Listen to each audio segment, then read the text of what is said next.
দর্শক, গোপালগঞ্জের সার্বিক পরিস্থিতি জানাতে সরাসরি যোগ দিচ্ছেন সহকর্মী জাবেরুল ইসলাম। জাবেরুল, গোপালগঞ্জে পরিস্থিতি স্বাভাবিক হয়েছে কিনা জানাবেন।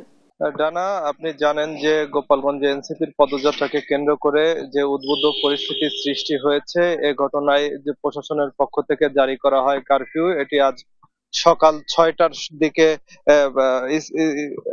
শেষ হয়ে যায় এবং 6টা থেকে আজ রাত 8টা পর্যন্ত 144 ধারা জারি করেন জেলা প্রশাসক।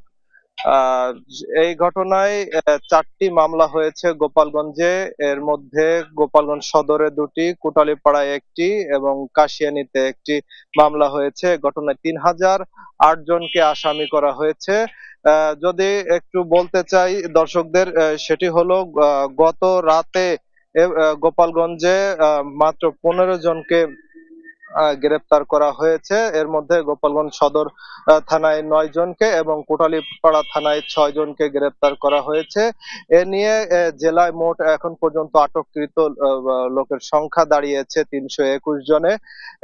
এই 144 ধারা সফল করতে আইন শৃঙ্খলা রক্ষাকারী বাহিনীর সদস্য যারা রয়েছেন তারা তৎপর রয়েছেন। সেনাবাহিনী, এপিবিএন এর সদস্যরা, র্যাব, বিজিবি, নৌবাহিনী সহ পুলিশের সদস্যরা টহল অব্যাহত রেখেছে।